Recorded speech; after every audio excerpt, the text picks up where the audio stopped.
आप देख रहे हैं news beat barrister Ehtesham Amiruddin के साथ। बिस्मिल्लाहिर्रहमानिर्रहीम, अस्सलाम वालेकुम नाज़रीन, वेलकम टू न्यूज़ बीट। ख़वातीन और हज़रात, कल से एक शोर बरपा है। सबसे पहले हमने जब समा ने 9 बजे के बुलेटिन में ये ख़बर ब्रेक की थी टुवर्ड्स द एंड कि प्राइम मिनिस्टर के जितने भी स्पेशल असिस्टेंट्स हैं और एडवाइज़र्स हैं, कैबिनेट डिवीज़न ने उनके असासों की तफसीलात और उनकी शहरियत, दोहरी शहरियत की तफसीलात जो हैं वो वेबसाइट पे लगा दी। उसके बाद फिर हमने इसके ऊपर शो किया। लेकिन कल से अब मैं देख रहा हूँ लगातार मीडिया के ऊपर एक शोर है कि इस गवर्नमेंट में दोहरी शहरियत वाले मुल्क को चला रहे हैं, और अपोजिशन भी ये कह रही है कि दोहरी शहरियत वालों को इमरान खान ने लाकर बिठा दिया और वो 22 करोड़ अवाम की किस्मत के फैसले कर रहे हैं। और जो कोट किया जा रहा है इमरान खान के हवाले से उनके पुराने statements before he became the prime minister, वो भी बार बार चल रहे हैं और कह रहे हैं देखिए जी, तब इनका स्टांस ये था, तब इनका मौकिफ प्रिंसिपल ये था, अब कुछ और है। क्या दिखाया जाता है? सबसे पहले वो दिखाते हैं।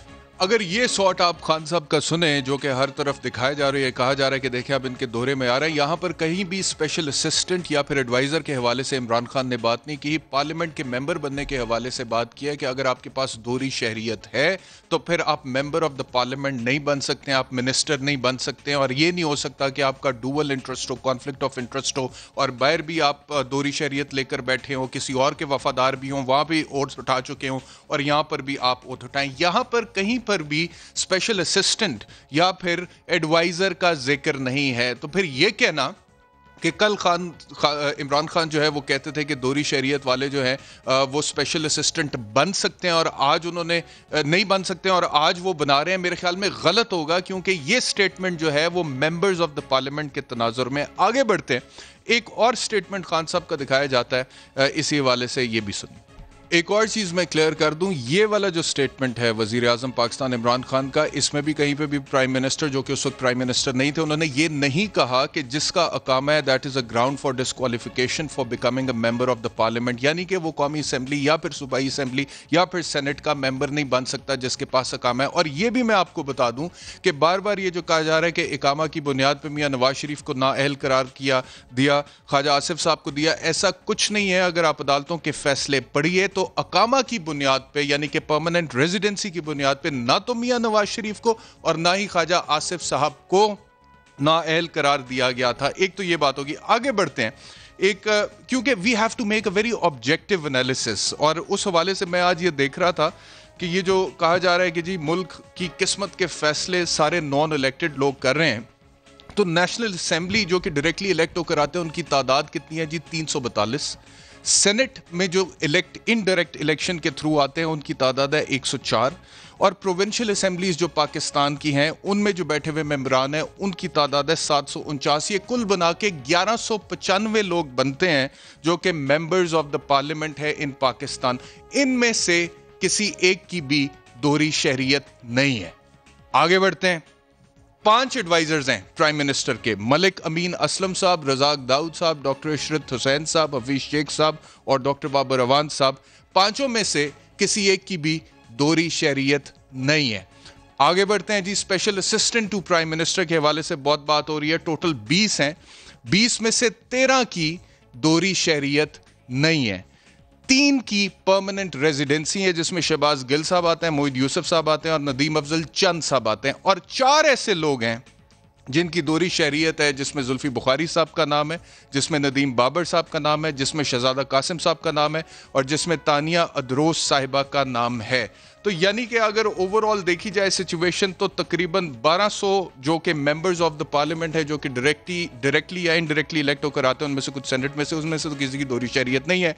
5 एडवाइजर्स हैं, उनकी भी नहीं है। स्पेशल असिस्टेंट्स में से 13 लोगों की नहीं है, और बाकी जो 7 बचते हैं उनमें से 4 की है और 3 की परमानेंट रेजिडेंसी है। एक तो ये फैक्ट आपके सामने आ गया। दूसरी बात करते हैं। दूसरी बात ये है कि मेरा जाती ये ख्याल है कि इस सिस्टम में जो पाकिस्तान में बना है पिछले 72 साल से, अगर कोई भी शख्स MNA या MPA बनना चाहता है तो जब तक कि वो एक टिपिकल पॉलिटिशियन नहीं बनता तब तक वो MNA MPA नहीं बन सकता। क्योंकि अगर आपके पास PhD की डिग्री है, मास्टर्स इन पॉलिटिकल साइंस की डिग्री है, बारट लॉ की डिग्री है या कोई और डिग्री है, और आप इलेक्शन लड़ते हैं और आप अवाम के सामने जाते हैं और आप उन्हें कहते हैं कि देखिए जी, मैं मुल्क की तकदीर बदलना चाहता हूँ, ये मेरा नज़रिया है और इस तरह से मैं आगे चलना चाहता हूँ, तो वो सबसे पहले आपसे सवाल ये पूछते हैं, भाईजान बरादरी केड़ी नाल तल्लक रखते हो। दूसरा सवाल आपसे पूछा जाता है आपका धड़ा कौन सा है। उसके बाद आपको ये कहा जाता है भाईजान आपकी डिग्री एक तरफ, लेकिन मुझे ये बताएं कि मेरे बेटे पे कत्ल का पर्चा हुआ, उसकी जमानत करा देंगे, या फिर मेरे बेटे की सिफारिश करा के नौकरी लगवा देंगे, या फिर मेरी और कोई बात नहीं है तो द ग्राउंड फॉर डिस्क्वालिफिकेशंस मैं आपको बता रहा हूं for becoming a member of the parliament in the eyes of the public at large, जो 22 करोड़ लोगों की हम बात करते हैं। ये मैं आइन की बात नहीं कर रहा, ग्राउंड्स ऑफ डिस्क्वालिफिकेशन आपको बता रहा हूं। जब आप इलेक्शन लड़ते हैं, लोगों के पास जाते हैं, अच्छा आप तो मेरी दादी के जनाजे पे नहीं आए थे, आप मेरी बेटी के निकाह पे नहीं आए थे, this is a ground for disqualification, वो आपको वोट नहीं देंगे। तो जब तक आप एक टिपिकल अवामी आदमी नहीं है, सियासतदान नहीं है, अवाम की अपनी डेफिनेशन के मुताबिक आप ना तो एमएनए बन सकते हैं ना एमपीए बन सकते हैं। और अगर आप वहां पर पूरा उतरते हैं तो हो सकता है कि वो लेवल जहां पर मुल्क को चलाना है और मुल्क को कौम की तकदीर के हवाले से बड़े बड़े फैसले करने हैं, इकोनॉमी के हवाले से, लॉ एंड ऑर्डर के हवाले से, दीगर मामलात के हवाले से, वहां पे आप सूट ना करते हो। इसीलिए टेक्नोक्रेट्स भी जरूरी होते हैं, इसीलिए स्पेशल असिस्टेंट्स भी जरूरी होते हैं, इसीलिए एडवाइजर्स भी जरूरी होते हैं। इसलिए ये कहना कि एडवाइजर्स जो हैं या फिर स्पेशल असिस्टेंट्स जो हैं, ये this is some sort of an evil category, I do not agree with that. हाँ, इनकी परफॉर्मेंस के हवाले से जरूर सवाल उठाए, 2 साल में इन्होंने क्या डिलीवर किया है इसके ऊपर जरूर सवाल उठाए, लेकिन सिर्फ ये बात कि नॉन इलेक्टेड, तो टेक्नोक्रेट की भी अपनी इंपॉर्टेंस होती है। लेकिन उसके बावजूद मैं जहां पर तनकीद करनी होती है खुलकर करते हैं पीटीआई पर तनकीद, लेकिन यह भी मैं समझता हूं कि प्राइम मिनिस्टर का ज़र्फ है कि प्राइम मिनिस्टर के अपनी कैबिनेट के मेंबर अली मोहम्मद खान साहब ने कल मेरे शो में न्यूज़ बीट में कहा है कि मैं नहीं समझता कि कोई भी स्पेशल असिस्टेंट या एडवाइजर है तो उसके पास दोहरी शरीयत होनी चाहिए, नहीं होनी चाहिए वो कहते हैं, हालांकि is a part of PTI. ये भी सुन मेरे ख्याल में मुनासिब ये होता है और मुनासिब यही होगा कि कैबिनेट में जो भी बैठे, चाहे वो स्पेशल असिस्टेंट हो, चाहे वो एडवाइजर हो या इलेक्टेड मेंबर पार्लियामेंट हो, वजीर बन के आए, सबका जो है वो दोहरी शरीयत किसी की ना हो, क्योंकि बहरहाल काबीना में ऐसी फैसला साजी होती है जो कि पार्लियामेंट से ज्यादा हसास मामला आते हैं। तो असल में मेरी तो जाती राय ये है कि जो भी SAPMs हो वो डोल नेशनल ना हो। अब ये पीटीआई के अंदर से भी आवाज उठ रही है, इसी तरह दीगर वज़रा भी कह चुके हैं, गुलाम सरवर साहब भी कह चुके हैं, फवाद चौधरी साहब भी कह चुके हैं, लेकिन हमने ये भी देखना है कि आइन क्या कहता है, कानून क्या कहता है, रूल्स ऑफ बिजनेस क्या कहते हैं। और मेरी कोशिश होगी आज के शो में सारी चीज़ें आपके सामने खोल कर रखें, ताकि ये जो पॉलिटिकल स्टेटमेंट्स होती हैं अवाम इसमें बहुत दफ़ा भटक भी जाते हैं, आपको क्लियर कट पिक्चर भी बताई जाए। और जहाँ पर सवाल उठता है इनकी परफॉर्मेंस पर या इनके इख्तियारात पर कि ये कोई गैर कानूनी इख्तियारात तो नहीं एक्सरसाइज करे, वहाँ पर भी मैं सवाल उठाऊंगा इसी शो में। आप देखेंगे मेरे साथ जो मेहमान है उनका तारुफ कराता हूँ, कंवर दिलशाद साहब, आप साबिक सेक्रेटरी इलेक्शन कमीशन के, बहुत शुक्रिया में ज्वाइन करने के लिए। इसके साथ साथ हमारे साथ हैं doctor Shahbaz Gill, special assistant to prime minister on political communication. गुफ्तगू का आगाज करते हैं इस ब्रेक के बाद।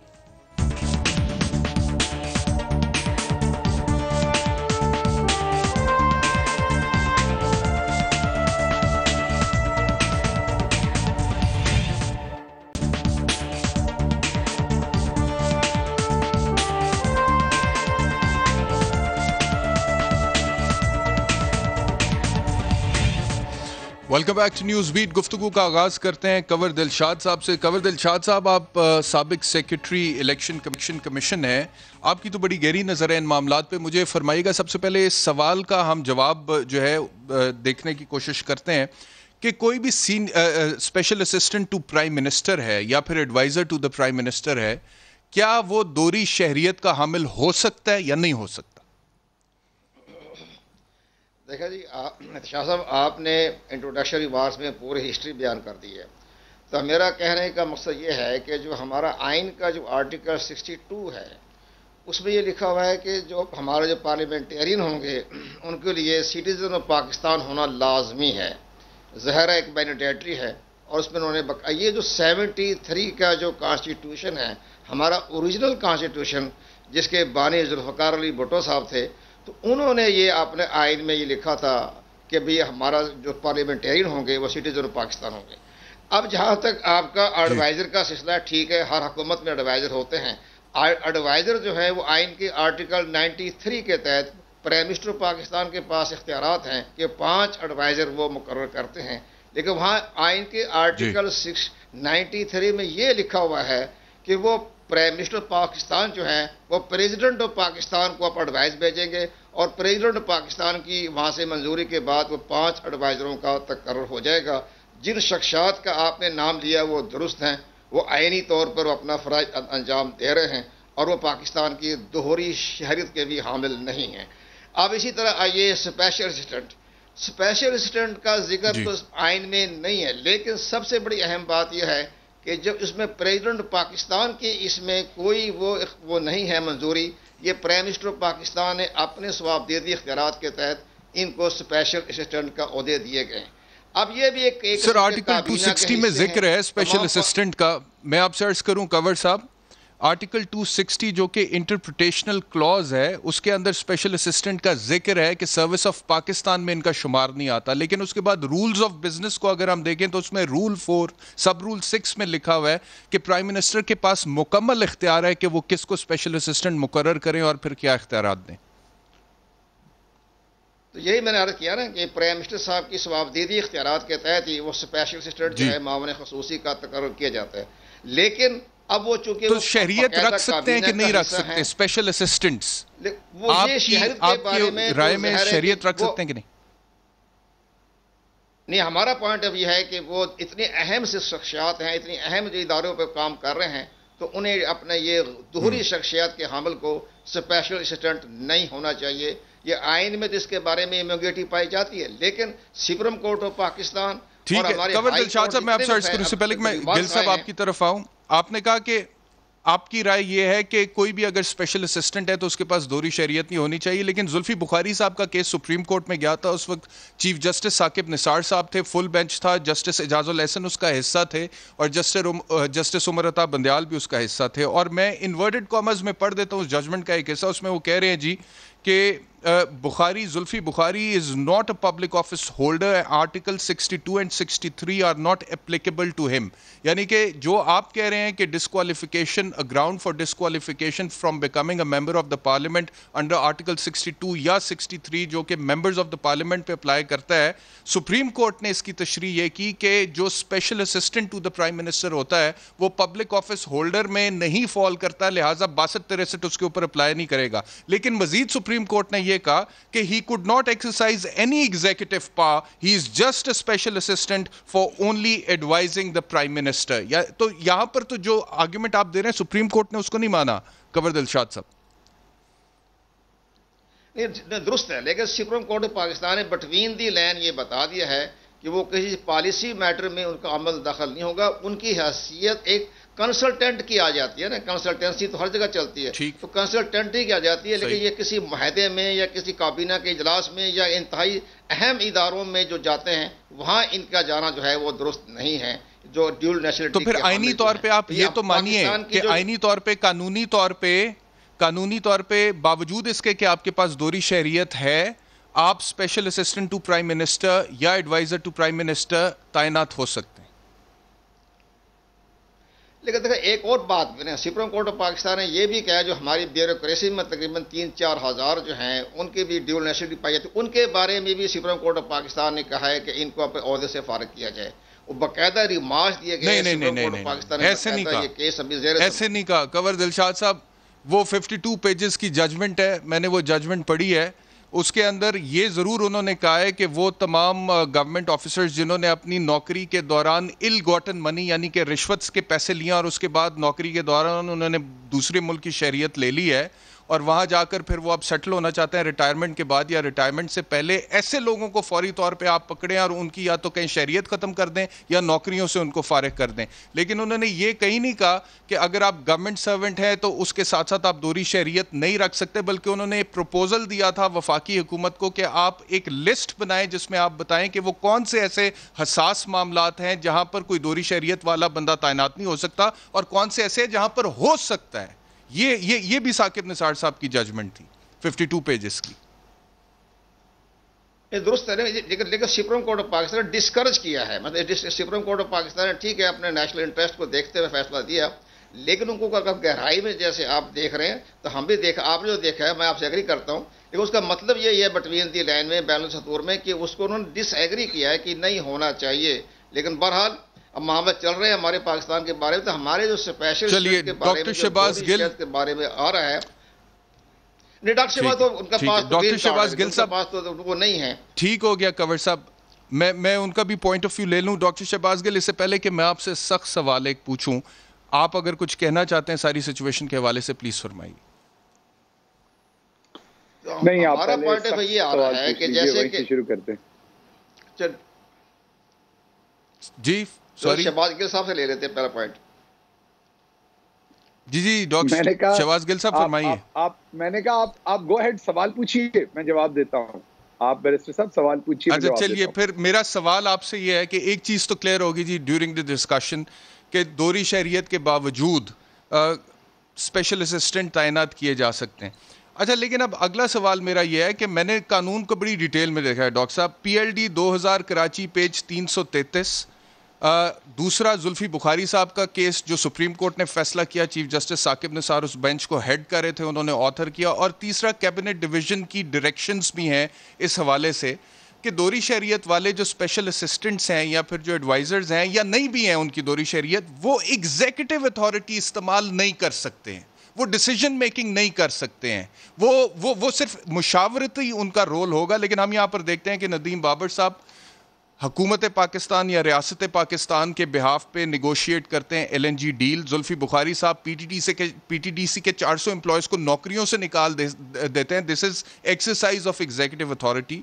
रूजवेल्ट होटल के हवाले से पहले उन्होंने कहा कि शायद प्राइवेटाइज करते हैं, फिर कहते हैं नहीं इसका JV करेंगे। किस हैसियत से वो कहते हैं JV करेंगे? उनके पास तो एग्जीक्यूटिव अथॉरिटी नहीं है। रज़ाक दाऊद साहब कॉमर्स के फेडरल मिनिस्टर हैं और ECC में बैठ के शुगर एक्सपोर्ट का फैसला करते हैं। रज़ाक दाऊद साहब, he was one of the people who decided। Hafeez Sheikh साहब IMF से नेगोशिएट करते हैं, NFC के मेंबर बनते हैं, बलूचिस्तान हाईकोर्ट बाद में कहता है नहीं बन सकते। मुईद यूसुफ साहब जिनके पास परमानेंट रेजिडेंसी है, सर वो नेशनल सिक्योरिटी के एडवाइजर हैं। तो ये लोग, आप दोहरी शहरियत तो ये रख सकते हैं ये तमाम लोग, लेकिन एग्जीक्यूटिव अथॉरिटी किस कानून के तहत एक्सरसाइज कर रहे हैं सर? बहुत शुक्रिया बैरिस्टर साहब। देखिए, इसमें 2 से 3 चीज़ें। एक तो पहले आपकी और कमर दिलशाद साहब की जो गुफ्तगू थी, उससे अवाम को समझने में सारे मुद्दे को बहुत मदद मिली होगी कि कानूनी तौर पर क्या चीज़ें हैं और आइन क्या कहता है और लोगों की ख्वाहिशात क्या कहती हैं, या किसी का अच्छा बुरा लगना क्या कहता है। वो 2 चीज़ें क्लियर हो गई। तो ये बात तो क्लियर हो गई कि आइन में कोई कदगन नहीं है कि अगर मैं, जैसा कि आपको पता, मेरे पास तो दोहरी शहरियत नहीं है, लेकिन उसके बावजूद जिन मेरे दोस्तों के पास दोहरी शहरियत है, उनको भी आइन नहीं रोकता कि वो स्पेशल असिस्टेंट ना बन सके या एडवाइजर ना बन सकें।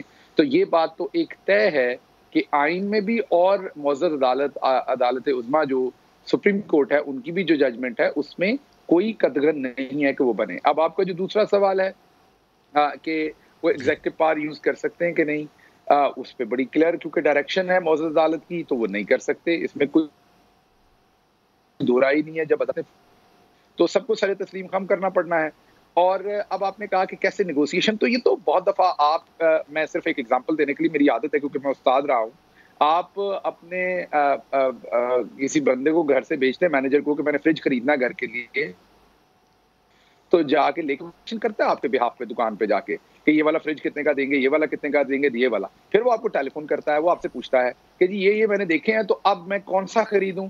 आप उसे टेलीफोन पे बताते हैं सारी बातें सुनने के बाद या तस्वीरें देखने के बाद कि आप ये वाला खरीद लें।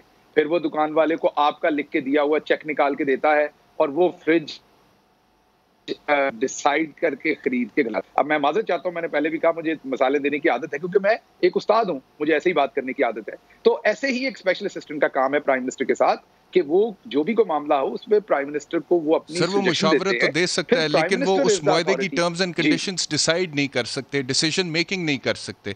अब जो मैं आपसे सवाल पूछ रहा था, फाइनल अप्रूवल, उसकी अप्रूवल जो है वो प्राइम मिनिस्टर ही देंगे। वो सिर्फ और सिर्फ प्रपोज कर सकते हैं अपने नॉलेज की बुनियाद पर कि ये इस चीज के साथ ये चीज हो जाए तो बेहतर है, ये ना हो तो बेहतर है। PTDC के 400 एम्प्लॉयज निकाले जुल्फी बुखारी साहब ने। सर PTDC के 400 एम्प्लॉयज निकाले जुल्फी बुखारी साहब। जो भी उसके ऊपर सिग्नेटरी अथॉरिटी है वो उन्होंने ही साइन करने हैं। वो जो भी ऑफिस बनता है, जुल्फी बुखारी साहब एडवाइस कर सकते हैं, जैसा कि आपने पहले फरमा दिया, वो कर नहीं सकते। तो ये फिर राय मैं और आप कायम सर मेरे पास उनके इंटरव्यूज के क्लिप्स हैं डॉक्टर शहबाज गिल साहब, जिसमें वो ये खुद कह रहे हैं कि मैं लोगों को नहीं रख सकता, वो कह रहे हैं मैं नहीं रख सकता, और फिर वो रूजवेल्ट होटल के हवाले से ये कह रहे हैं कि इसका जेवी हम करेंगे। वो डिसीजन मेकिंग कर रहे हैं और उस डिसीजन मेकिंग को एक्सप्रेस कर रहे हैं, बाकायदा तौर पे टेलीविजन इंटरव्यूज में एक्सप्रेस कर रहे हैं। मैं दोबारा आपको बताता हूँ, ये फिर मुझे एग्जांपल यहाँ पे मैं दूंगा। बहुत सारी चीजें होती हैं, जैसे आपके प्रोड्यूसर आपके बिहाफ के ऊपर बहुत सारे होंगे कि मैं ये नहीं कर सकता क्योंकि आपने उन्हें कहा हुआ है ये नहीं करना। इसी तरह आपके घर में बहुत सारे लोग मुलाजमीन या दफ्तर में कहते हैं क्योंकि आपने उन्हें बता दिया है कि आप 5 बजे से पहले नहीं जा सकते, या फलां बंदे को 5 बजे से पहले नहीं जाने देना आपने, तो आप उनके बिहाफ पे बताते हैं कि आप 5 बजे से पहले नहीं जा सकते, मैं आपको नहीं जाने दूंगा। क्यों? क्योंकि मुझे बॉस ने ये कहा है। तो जब मैं भी बहुत सारी स्टेटमेंट्स टेलीविजन पे कहता हूं कि अब हम आटा जो है वो सस्ता करेंगे, हमने आटा सस्ता करने के लिए ये इकदाम दिए हैं, हमने ये फैसले किए हैं, इसका मतलब ये नहीं कि मैं फैसले कर रहा हूं। आप जब मीडिया को इन्फॉर्म करते हैं तो आप अपनी गवर्नमेंट के स्पोक्स पर्सन होते हैं, as a spokesperson for your department, for your ministry, for your government. चलिए रज़ाक दाऊद साहब का बता दीजिए, क्या ईसीसी में बैठ के वो फैसले नहीं कर रहे? रज़ाक, ये जो शुगर कमीशन रिपोर्ट आई है उसके अंदर रज़ाक दाऊद साहब का नाम है कि चीनी एक्सपोर्ट करने के हवाले से जब आपकी गवर्नमेंट ने फैसला किया तो he was one of the people who decided that. देखिए, जो रज़ाक दाऊद साहब का अगेन है, ईसीसी कोई चेयर कर रहा है, जो चेयर कर रहा है फैसला तो उसने करना है। अच्छा, अब अगर वो प्राइम मिनिस्टर को एक मशवरा देते हैं या प्राइम मिनिस्टर उन्हें किसी मीटिंग का चेयर बनाते हैं तो वो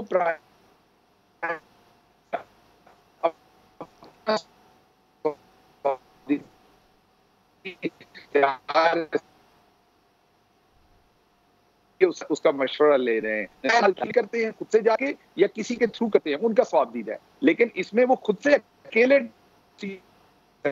और वो तो बड़ा क्लियर, लॉ बड़ा क्लियर है, अगर वो खुद अकेले साइन करके, उनके तो जो इंचार्ज मिनिस्ट्री होगी वो नहीं पूरी तरह से उसको कर सकते ना, जब तक प्राइम मिनिस्टर की उनको नोट ना हो, तो उनको भेजनी पड़ेगी अप्रूवल के लिए हर वो चीज। वजारत खजाना, आपकी वजारत खजाना अब्दुल हफीज शेख साहब जो हैं वो IMF से निगोशिएट करते हैं, वो फैसले लेते हैं, वो प्राइम मिनिस्टर को बताते हैं कि सर ये चीज़ जो है ये इकोनॉमी के लिए बेहतर है, ये गलत है और हमें ये करना चाहिए। और हर पॉलिसी तो वो प्राइम मिनिस्टर तो नहीं उन्हें बताते ना कि आपने ये करना है, हफीज शेख साहब बता रहे होते हैं क्योंकि उनको आपने फुल फ्लेज पावर दी हुई है। अच्छा, मैं आपसे एक और चीज़ अर्ज करूं, ये जो आप कह रहे हैं ना, जो आप बिल्कुल डिनाई कर रहे हैं कि जितने भी स्पेशल असिस्टेंट्स या एडवाइजर्स हैं वो एग्जीक्यूटिव अथॉरिटी एक्सरसाइज नहीं करते, ये कैबिनेट डिवीजन की वेबसाइट से मैंने लिस्ट निकाली है, ये स्क्रीन पे मैं दिखा भी देता हूं। इसमें जितने भी लोगों के नाम है स्पेशल असिस्टेंट्स के, सबसे पहले मलिक अमीन असलम खान साहब का नाम है, adviser on climate change with the status of a federal minister.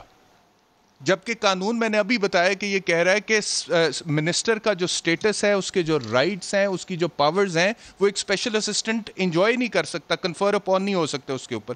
फिर रज़ाक दाऊद साहब with the status of a federal minister, doctor Ishrat Hussain साहब with the status of a federal minister, Abdul Hafeez Sheikh साहब with the status of a federal minister, Zaheeruddin साहब with the status of a federal minister, Muhammad Shahzad Arbab साहब with the status of a federal minister. इसी तरह doctor Sania नश्तर साहिबा हैं, शहजाद अकबर साहब हैं, जुल्फ़िकार बुखारी साहब है, शहजादा सैयद कासिम साहब हैं with the status of a minister of state. Sir, इसमें जो 13 लोग हैं, 14 लोग जो हैं, उन लोगों का जो आपने नोटिफिकेशन किया प्राइम मिनिस्टर साहब ने with the status of a minister किया है, यानी कि वो एग्जीक्यूटिव अथॉरिटी एक्सरसाइज कर रहे हैं। 6 लोगों का नहीं हुआ, और उन 6 लोगों में अली नवाज अवान साहब हैं, उस्मान डार साहब हैं, सरदार यार मोहम्मद रिंद साहब हैं, जनरल आसिम सलीम बाजवा साहब हैं, तानिया अदरोस साहब हैं, और आप हैं डॉक्टर शहबाज गिल।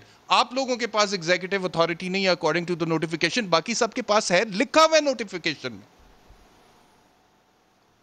अच्छा, इसको मैं आपके सवालों को 2 हिस्सों में तकसीम करता हूं। पहला सवाल आपने किया था कि हफीज शेख साहब जो हैं वो किस तरीके से जाके नेगोशिएशन कर सकते हैं। बिल्कुल उसी तरीके से कर सकते हैं जैसे आप अपने बहुत सारे क्लाइंट्स के बिहाफ पे एज अ बैरिस्टर जाके नेगोशिएशन करते हैं।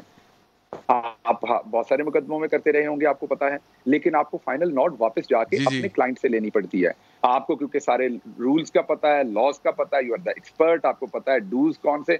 इवन आप अपने क्लाइंट को ये भी सजेस्ट कर सकते हैं कि आपने यहाँ नहीं बोलना, हालांकि आप उनके बॉस नहीं है, आपके क्लाइंट ने आपको हायर किया हुआ है, you are not the boss, but because आप एक्सपर्ट हैं तो आप अपने क्लाइंट को कह सकते हैं कि आप यहाँ नहीं बोलेंगे, इस बात पे आपने हाँ नहीं कहना, इस बात पे आपने ना कहना है। हाँ, आपके क्लाइंट की मर्जी है, वो आपकी बात माने या ना माने, वो आजाद है, लेकिन क्योंकि आप एक एक्सपर्ट हैं उस एरिया के, इसलिए क्लाइंट आपको पैसे देके आपकी बात मानता है। मैं एक एग्जांपल के तौर पे, आपकी फी भी पे करता है और फिर आपको हुक्म चलाने का भी सर मौका मुझे देता छोड़ है, दें, मेरे या क्लाइंट मशवरा को भी देने का छोड़ मौका दें, देता है। स्पेशल जी, असिस्टेंट्स पे आ जाएं, प्राइम मिनिस्टर जी, मैं स्पेशल वापस आता असिस्टेंट्स पे हूं। आ जाएं। इसी तरीके से क्योंकि जो हफीज शेख साहब हैं वो एक्सपर्ट है अपने एरिया के, तो वो बिल्कुल वही आईएमएफ से जाके टर्म्स डिसाइड करेंगे, लेकिन वो वापस आएंगे जैसे वो अपने बॉस के पास वापस आएंगे। उनके बॉस जो हैं वो प्राइम मिनिस्टर ऑफ पाकिस्तान है, उनको वो ये बताएंगे ठीक हो कि गया, प्राइम चलें मिनिस्टर ये भी साहब मैं ये आपकी मैंने बात चीजें मान लेता डिस्कस हूं, की हैं, डॉक्टर ये मैं शहबाज suggest गिल, ये करता भी मैं हूं, आपकी बात ये मान फैसला लेता लेना हूं, चाहिए। लेकिन आपने आगे फेडरल चलते हैं। मिनिस्टर और अब मिनिस्टर ऑफ जी, स्टेट जी, मैं का आगे स्टेटस आगे कैसे आगे दिया है चलते हैं, सर? आगे चलते हैं, आगे चलते हैं, आगे चलते हैं।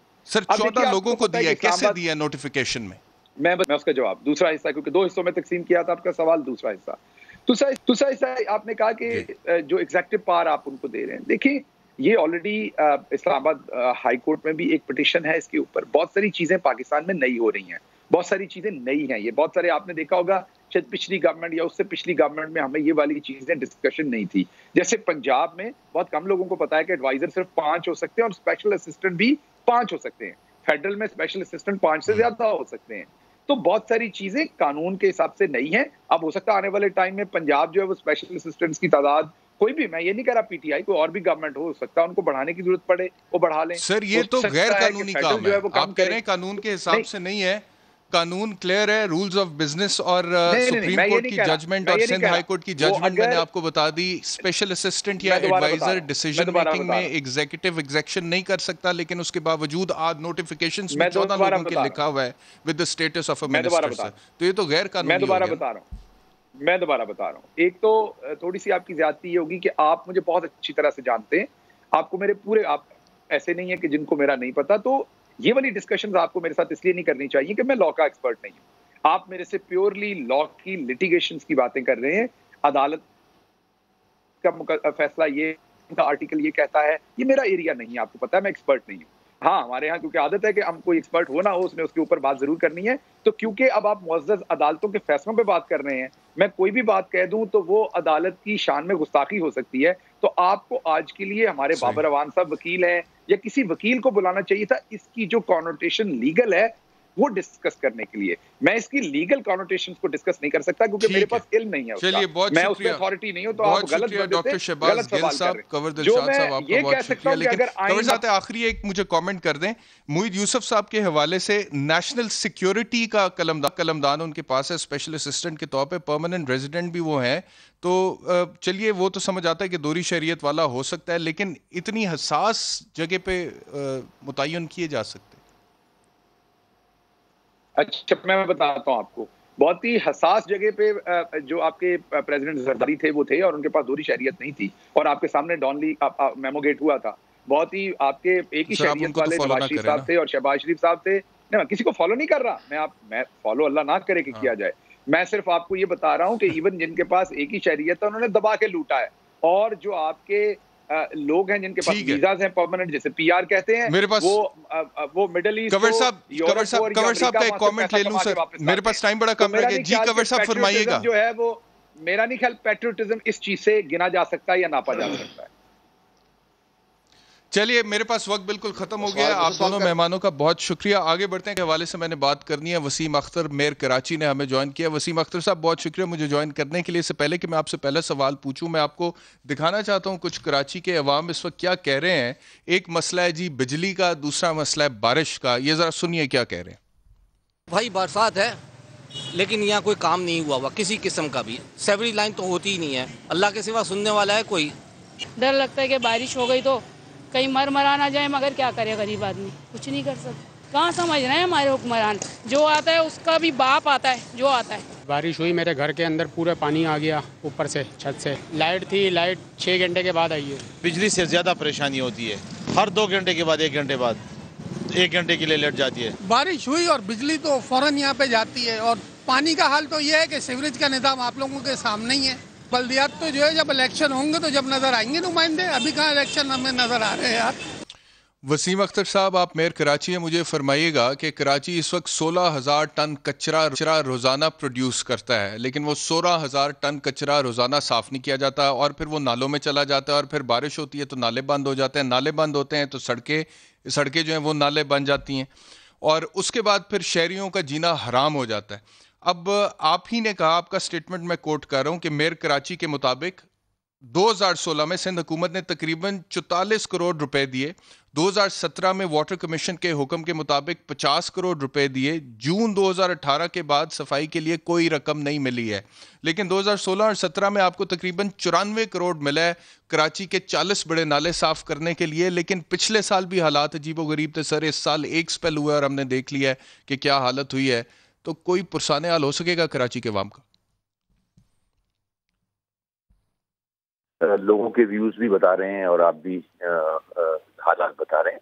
ये कोई नई चीज नहीं है, 12 साल हो गए हैं कराची के लोग यही भुगत रहे हैं। बारिश आ जाती है, तेज बारिश आती है तो जाहिर है कराची का हाल और ज्यादा खराब हो जाता है, क्योंकि जितने भी अंग्रेज के बनाए हुए स्ट्रॉन्ग वाटर ड्रेन थे जो बारिश का पानी समुद्र में ले जाते थे, वो इनक्रोच हो गए हैं या कचरे से भरे हुए हैं। कचरे का डिस्पोजल हमारे यहाँ नहीं है कराची में, ना होने के बराबर है। 16,000 टन कचरा जनरेट होता है एवरी डे। 8,000 लैंडफिल साइट तक पहुंचता है। 8,000 कचरा नालों में या सड़कों पे नजर आता है।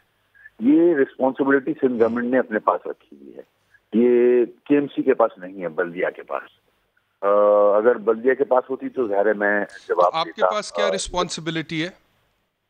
मेरे पास अगर आप SLGA 2013 उठा के देखें तो मेरे पास सड़कें हैं 102। उनकी जिम्मेदारी है मेरे पास कि उसको मेंटेन करें, बड़ी सड़कें। कराची के बड़े पार्क्स हैं जो वो मेरे पास हैं। 14 अस्पताल हैं जो KMC के पास। कचरे का जिम्मा सिंध गवर्नमेंट के पास है।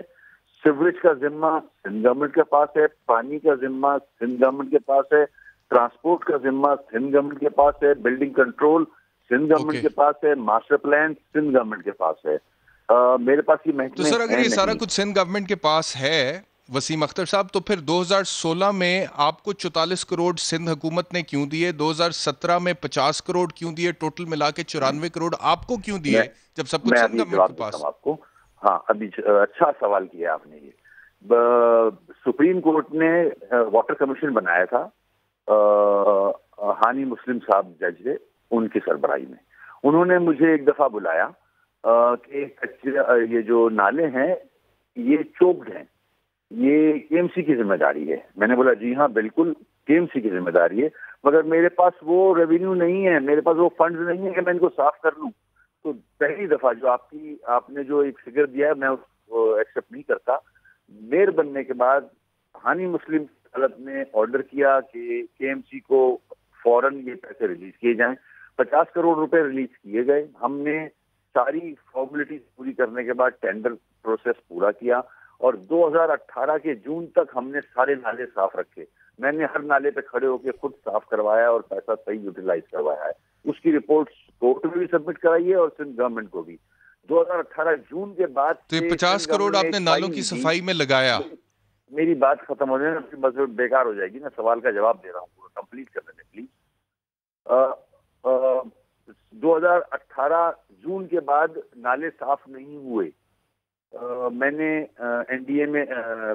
NDMA ने वार्निंग जारी की। उसके बाद मैंने प्रेस कॉन्फ्रेंस की, सिंध गवर्नमेंट से रिक्वेस्ट की कि नाले जब तक आप कचरे का डिस्पोजल सही नहीं करेंगे नाले साफ करना बेकार है।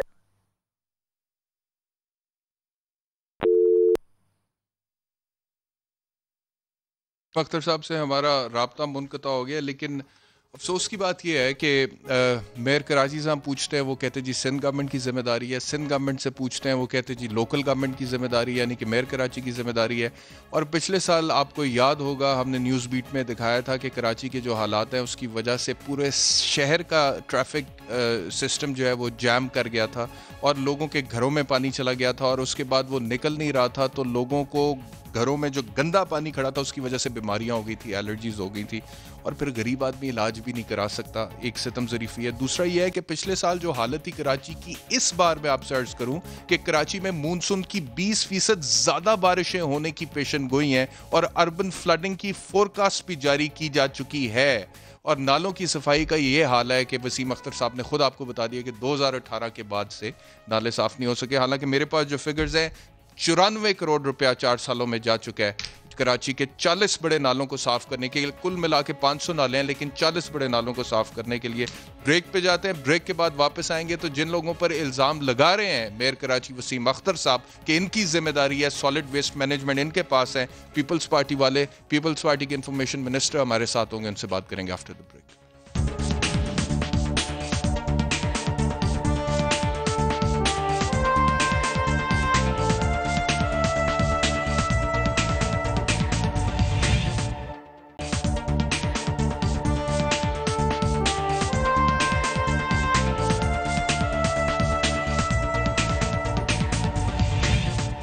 Welcome back to news Beat. इस वक्त सिंध के इंफॉर्मेशन मिनिस्टर नासिर हुसैन शाह साहब हमारे साथ हैं। शाह साहब बहुत शुक्रिया हमें ज्वाइन करने के लिए। कराची की बात करते हैं। मेयर कराची मेरे साथ थोड़ी देर पहले उन्हें मैं कह रहा था कि बारिशों का इस वक्त जो प्रेडिक्शन है वो पिछले साल से ज़्यादा, और पिछले साल जो कराची की हालत हुई थी वो भी हमारे सामने, और अभी भी कराची एक दिन की बारिश के बाद एक्सपोज हो गया, सड़कें हमें नज़र आया कि बिल्कुल छप्पड़ बन गई। अब मैंने उन्हें कहा जी कि 4 साल में आपको 94 करोड़ रुपीस मिले हैं 94 करोड़ नालों की सफाई के लिए, 40 बड़े नाले साफ करने के लिए। वो कहते हैं जी 50 करोड़ मिले हैं। और दूसरा वो कहते हैं हमारी जिम्मेदारी है ही नहीं, वो कहते हैं सिंध गवर्नमेंट की जिम्मेदारी है क्योंकि solid waste management Sindh government के पास है और उसका ठेका आप लोग प्राइवेट कंपनीज को देते हैं कचरा उठाने के लिए। 16,000 टन कचरा जो हर दिन कराची में पैदा होता है, तो ये आपकी जिम्मेदारी है, तो क्यों नहीं करते नासिर शाह साहब? बिस्मिल्लाहिर्रहमानिर्रहीम, अल्लाहुम्मा सल्ली अला मुहम्मदिन व आले मुहम्मद। बैरिस्टर साहब, ये जिम्मेदारी हमने मजबूरी में ली है। अगर ये इदारे अपना काम करते तो हमें क्या ज़रूरत थी कि हम कचरा सिंध गवर्नमेंट क्यों उठाए या दीगर चीज़ें क्यों उठाए। तो ये इन सब ने जब सही तरीके से प्रॉपर तरीके से परफॉर्म नहीं किया तो फिर सिंध गवर्नमेंट ने सॉलिड वेस्ट मैनेजमेंट बनाया, जैसे दुनिया के बड़े शहरों में, लाहौर में भी है, अगर आप सिर्फ पाकिस्तान की बात करें, लेकिन वहाँ भी है, तो उसको इस वजह से बनाया गया। ये माजी के किस्से छोड़ दें कि ये जब इदारे KDA या वाटर बोर्ड या दीगर जब थे तो उनका क्या हशर किया गया और उनमें एक एक दिन में हज़ारों लोगों को भर्ती कर दिया गया। जब इनके पास नहीं थे तो ये सारे इदारे जो थे इनके अकाउंट चेक कर लिए जाएं, क्योंकि ये सारी चीज़ें रिकॉर्ड पे होती हैं कि वहाँ पे अरबों रुपए थे और बड़ा अच्छा ये परफॉर्म कर रहे थे। KMC हो, KDA हो, वाटर बोर्ड हो, दीगर इदारे हों, लेकिन क्या हुआ कि ये कुछ अरसे के बाद मकरूज हो गए, ये इदारे बैठ गए। तो इसी वजह से सिंध गवर्नमेंट को किस साल में बामरे मजबूरी किस साल में आपने जिम्मेदारी ली जी शाह साहब? किस साल में आपने ये जिम्मेदारी ली मजबूरी में? ये जो सॉलिड वेस्ट मैनेजमेंट का वैसे जो स्टार्ट हुआ है, ये तो मुशर्रफ साहब के ज़माने में ही इस पर बात हुई थी, जिसमें मुख्तलिफ जो MOU साइन हुए थे। ये मैं इसलिए कह रहा हूँ कि मैं खुद 2 बार नाज़िम मेयर कराची से इख्तियारात आपने कब लिए रफली? कब लिए मेयर कराची से इख्तियारात? हमने नहीं देखे। बैरिस्टर साहब 2 चीज़ें हैं। अगर 1979 वाले जो मेयर थे, जब फारूक सत्तार साहब मेयर थे, वो मेयर और जो आज के मेयर हैं, इनके इख्तियारात में थोड़ा बहुत फ़र्क है। अदरवाइज़ अब ये वो जो SLGO 2001 था मुशर्रफ साहब का, ये वो वाले इख्तियारात की बात करते हैं और उन्हीं इख्तियारात की वजह से आज कराची का ये हाल है। बैरिस्टर साहब, आप इस पे प्रोग्राम कर लें एक रिकॉर्ड के साथ कि 2005 में जब नेमतुल्लाह मेयर यहाँ पे नाजिम थे, और उसके बाद क्या हुआ कि 2005 में KDA के अकाउंट में अरबों रुपए, KMC बहुत अच्छा परफॉर्म कर रहा है। उस पे भी किसी दिन बात करेंगे, लेकिन इस वक्त क्योंकि मैं कराची के हवाले से बात कर रहा हूँ, बारिशों का और बिजली का जो मसला है, तो शाह साहब मेरी गुजारिश सुनिएगा। देखिए नाले जो हैं, मेरा सवाल तो सुन लें, नाले सफाई तो सुन लें। वही कह रहा हूँ, बारिशों में नालों की सफाई तो KMC का काम है ना, जो उन्होंने कहा कि वाटर कमीशन ने भी कहा कि ये आपका काम है। उन्होंने पैसे, वो कहते हैं आपका काम है कचरा उठाना। वो देखिए ना, मेरे अब 2 सवाल हैं आपसे नासिर शाह साहब। पहला सवाल ये, आपने कहा कि सुन लीजिए प्लीज, पहले आपने कहा कि बाअमरे मजबूरी हमने जिम्मेदारी उठाई है क्योंकि ये लोग अपना काम सही तरीके से कर नहीं रहे थे। तो चले सर, आप लोगों ने उठा ली क्योंकि पहले काम सही नहीं हो रहा था, लेकिन जब से आपने लिया जिम्मेदारी उसके बाद से कौन सा काम हो रहा है सर? 16,000 टन कचरा रोजाना कराची प्रोड्यूस करता है और 8,000 टन कचरा सड़कों से उठाया जाता है। अब अगर आप कहते हैं, नासिर शाह साहब सुन तो लीजिए ना प्लीज प्लीज प्लीज, मुझे मुकम्मल करने दें, मैं आपका पूरा जवाब सुनूंगा तसल्ली से। 8,000 अगर उठाया जाता है, 8,000 बाकी नालों में जाता है। अब आप कहते हैं कि नाले साफ करना उनकी जिम्मेदारी है, गो के वो कहते हैं आपकी जिम्मेदारी है, लेकिन चले मान भी लिया कि उनकी जिम्मेदारी है, लेकिन नालों में कचरा डालना तो आपकी जिम्मेदारी नहीं है ना। कचरा तो वहां से उठना चाहिए और उसके बाद किसी साइट पे डंप होना चाहिए, नालों में तो नहीं जाना चाहिए, क्योंकि सॉलिड वेस्ट मैनेजमेंट तो आप मान रहे हैं आपके पास है। तो आप अगर अपनी जिम्मेदारी इस हद तक भी पूरी कर दें तो नालों में कचरा डले ही ना सर। बैरिस्टर साहब, इसमें उभाम है इसलिए कि सॉलिड वेस्ट मैनेजमेंट काम कर रहा है उन डिस्ट्रिक्ट में जिनके साथ उसका एमओयू है। 3 बड़े डिस्ट्रिक्ट, कोरंगी, वेस्ट और सेंट्रल, जो एमक्यूएम के पास है, वहां पे वो एग्रीमेंट अभी तक नहीं हुए। वेस्ट में हुआ था लेकिन बाद में परफॉर्मेंस सही नहीं थी तो वो उसका कैंसिल कर दिया गया। कोरंगी में जो डिस्ट्रिक्ट के हमारे मेयर जो चेयरमैन कह लें, उन्होंने अब जाके वो एग्रीमेंट किया है, सेंट्रल वालों ने अभी तक नहीं किया। तो जहां पे एग्रीमेंट नहीं होंगे तो वो तो हमारी जिम्मेदारी नहीं बनती। जाहिर है उनके कुछ अपने इश्यूज होंगे, इस वजह से उन्होंने नहीं किया। लेकिन आप अच्छा चलिए, एक और चीज जो मुझे आपसे पूछनी है, सुन ले, साउथ ईस्ट और मलीर में कदरे बेहतर परफॉर्म अच्छा कर रहे हैं, लेकिन हम मजीद इसको बेहतर करेंगे और अब इस दफा पूरा मैकेनाइज तरीका किया है। नालों की सफाई पे मैं आ जाऊं। अच्छा, दूसरा आज समा टीवी ने खबर ब्रेक की है जी। एक तो ये चीज़ बड़ी अजीबोगरीब है कि पाकिस्तान में जब मुआहदे होते हैं बड़े बड़े कंपनियों के साथ हुकूमत के, वो पब्लिक नहीं किए जाते। ये बड़े अफसोस की बात है। हालांकि अब तो आर्टिकल 19A जो राइट टू इन्फॉर्मेशन की बात करता है, आप लोग लेकर आए थे 2010 में 18वीं तरमीम के बाद, वो भी है, और उसके बाद राइट टू इन्फॉर्मेशन एक्ट भी पास हो गया नवाज शरीफ साहब के दौर में। अच्छा, दूसरी बात यह है कि उसके बावजूद 2009 में जो आप लोगों ने कुछ मुआहदा किया था के इलेक्ट्रिक के साथ, वो पब्लिक नहीं हुआ। वो समा ने आज ब्रेक किया जी वो मुआहदा। और मैं आपसे अर्ज करूं कि हमें पता लगा है कि 2009 में पाकिस्तान पीपल्स पार्टी की गवर्नमेंट ने 31 अरब रुपए माफ किए थे के इलेक्ट्रिक को उस टाइम पे, और वो इन शराइत पे माफ किए थे कि आप बिजली की पैदावार बढ़ाएंगे, लेकिन 12 साल में सिर्फ 1000 मेगावाट उन्होंने बढ़ाई है। यानी कि कर्जा उन्होंने माफ करा लिया जब आप वफाकी हुकूमत में थे, लेकिन उसके मुताबिक पैदावार नहीं बढ़ाई। तो why did you not take them to task sir? आपकी फेडरल गवर्नमेंट थी उस टाइम पे। देखें, उस पर उनके साथ जो वायदा हुआ था उसके तहत और भी बहुत सारी चीजें थी, जिसमें कुछ वो ड्यूज भी थे जो कुछ जो सिंध गवर्नमेंट के इदारे हैं उनकी तरफ भी थे, जिनका भी रिकन्सिलिएशन की गई थी। और फिर उन्हें कहा गया था कि आप ये सारी चीज़ें बेहतर करेंगे। और ये के इलेक्ट्रिक, एक और मैं बात भी ज़रूर बतानी चाहिए कि के इलेक्ट्रिक को जो ये है हमने नहीं दिया था, ये मुशर्रफ साहब के ज़माने में इसको प्राइवेटाइज किया गया था जब MQMB सर वो तो किया गया था ना सर, वो आप बिल्कुल ठीक कह रहे हैं। बाद में एग्रीमेंट शाह साहब 2005 में प्राइवेटाइज किया गया था, लेकिन 2009 में 31 अरब रुपए, शाह साहब 31 अरब रुपए जब आप लोग वफाकी हुकूमत में थे आप लोगों ने माफ किए थे और हर तरह के खसारे से बरी जमा किया था आपकी हुकूमत ने के इलेक्ट्रिक को। नेशनल ग्रिड से आपने 650 मेगावाट इनको दिया, जो आज 850 मेगावाट दिया जाता नेशनल ग्रिड से उनको। देखिए, मैं आपको अर्ज करूं, 850 नेशनल ग्रिड से भी दिया जाता है। और यही सिंध गवर्नमेंट, पीपल्स पार्टी की गवर्नमेंट, जिसकी परफॉर्मेंस को सब तनकीद करते हैं, उन्होंने अपनी ट्रांसमिशन लाइन से भी इनको 100 मेग देते हैं हम, नूरियाबाद से जो पावर प्लांट वहाँ पे लगा हुआ है। और ये वाहिद सूबा है सिंध का जिसने अपनी ट्रांसमिशन लाइन बनाई है। आपकी बात पे मैं आ जाऊँ, जो आपने कहा कि ये बड़ी एक चीज़ सामने आ गई कि इतने अरब रुपए आपने माफ़ कर दिए, तो मैं उसमें बहुत सारी और चीज़ें भी हैं जिसमें जो हमारे इदारे हैं उनकी तरफ भी एक बहुत बड़ा अमाउंट था, जिसमें जो मुशर्रफ साहब के ज़माने में भी इसको हाईलाइट किया गया था और बाद में जब वफाकी हुकूमत में यह है उसमें भी ये बात की गई। हमने बारहा कहा है कि सिंध गवर्नमेंट के डायरेक्टर्स या कुछ शेयर्स जो हैं उसमें रखे जाएं, लेकिन उस पर अमल नहीं हुआ। इस वक्त भी सिंध गवर्नमेंट मुशर्रफ साहब का जवाब मुशर्रफ साहब से हम लेंगे नहीं है। फेडरल गवर्नमेंट के इसमें शेयर्स भी हैं उनके डायरेक्टर्स भी हैं। आपकी हद तक तो हमारा सवाल बनता है ना शाह साहब, बेहतरी लाई जाए।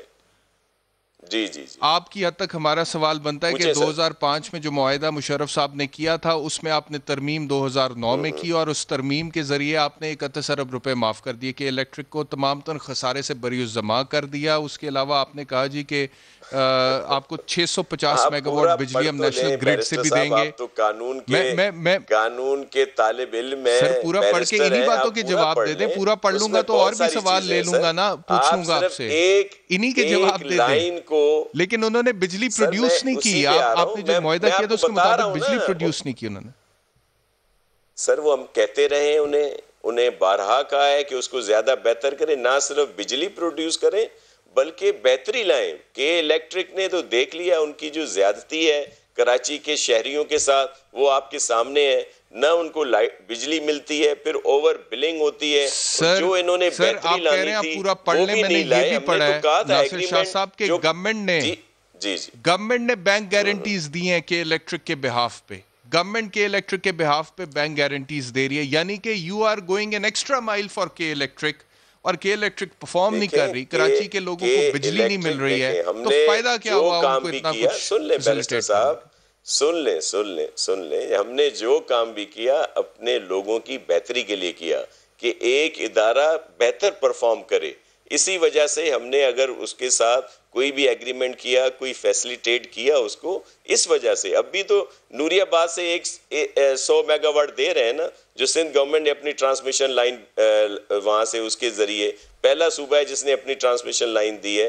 किस वजह से? कराची के शहरियों के लिए कि इनको सपोर्ट मिले, इनको फैसिलिटेट करें। लेकिन के इलेक्ट्रिक जो उसकी मनमानी है, जिसके तहत मसला आज तक हल नहीं हुआ ना सर, आज अजाब को भुगत रहे हैं, तो इसके लिए हमने बारहा उनसे अपना एहतजाज भी किया है, उनको लिखा भी है, और फेडरल गवर्नमेंट को भी इसके लिए हमने कई दफा चीफ मिनिस्टर साहब ने उन्हें बताया इस बात के लिए। ठीक है, एहतजाज तो पीटीआई भी कर रही है, आप कहते हैं एहतजाज आपने भी अपने दौर में किया था, लेकिन एहतजाज के अलावा मैनेजमेंट चाहिए थी सर, ये बहुत ज़रूरी है। दूसरा, अच्छा चलें अब आखिरी सवाल मैं आपसे पूछता हूँ कि ये जो पानी सड़कों पर खड़ा है और बारिशों में ये जो अमवात हो जाती हैं अनफॉर्चुनेटली बिजली लगने से, एक काम के इलेक्ट्रिक अच्छा कर रहा है। आजकल वो इश्तिहार दे रहा है कि वो बच्ची का कि 8 साल का मेरा भाई था और वो गया खंबे से लाइट ऑन करने और उसको बिजली लगी और उसकी डेथ हो गई। ये अवेयरनेस कैंपेन अच्छी है जो चला रहे हैं, लेकिन अब ये बिजली और बारिश का मसला कब तक हल हो जाएगा कराची के अवाम का? जी, इसमें हमारे एनर्जी डिपार्टमेंट ने इन्हें पाबंद किया था लास्ट ईयर कि ये जो इनके पोल लगे हैं उनको अर्थ करेंगे जिससे लोगों को करंट ना लगे। कुछ जगहों पे ये काम हुआ है, कुछ पर इंशाल्लाह मजीद हो जाएगा। लेकिन पानी की मैं बात करूं बैरिस्टर साहब, मैं पहले तो उन सब से माजरत खा हूँ जिनको दुश्वारियाँ हुई इस बारिश की वजह से, जहाँ जहाँ पानी रहा, जहाँ नशेबी इलाके थे। लेकिन कराची के लोगों को याद है कि जब बारिश पड़ती थी तो सारी शाहराएं बंद हो जाती थी। इस दफ़ा सारी शाहराएं मोटरेबल रहीं, पानी रहा वहाँ पे, लेकिन 1-2 घंटे के बाद वो ठीक हो गया। पहले ऐसा नहीं होता था, क्लिफ्टन वाला रोड बंद होता था, शाहराए फैसल बंद होती थी, तारिक रोड बंद होता था, राशिद मिनास रोड बंद होता था, शाहराए पाकिस्तान बंद होती थी। बैरिस्टर साहब, ये सारी शाहराएं चलती रहीं, मोटर एबल रहीं। किस वजह से? कि ये सिंध गवर्नमेंट ने कुछ काम किया। चलिए अल्लाह करे आगे भी चलती रहे। और नासिर शाह साहब, अगर आगे बारिश के मजीद स्पेल्स के बाद शाहराएं बंद हुई और पानी खड़ा हुआ और सड़कों पर खड्डे पड़े और बच्चे उसमें स्विमिंग पूल की तरह नहाते हुए, तो फिर मैं आपको दोबारा शो में एज ए गेस्ट लूंगा और फिर आपसे सवाल जरूर पूछेंगे। आपने आना है तब। हाजिर होऊंगा और जिम्मेदारी के साथ हाजिर होऊंगा। एक चीज मैं सिर्फ शेयर कर लूं आपसे कि इस दफा पहली दफा ट्रांसपेरेंट तरीके से नालों की सफाई हम लोग करवा रहे हैं, जिसमें केएमसी भी ऑन बोर्ड है, स्विप का इदारा ऑन बोर्ड है, और नेस्ट पार्क से भी हमने हो जाए जी। हम तो दुआ करते हैं कि हो जाए। Thank you very much for joining us. मेरा वक्त बिल्कुल खत्म हो गया। ख़वातीन और हज़रात, अगले हफ्ते आपसे दोबारा मुलाकात होगी। अपना ख्याल रखिए। अल्लाह हाफ़िज़।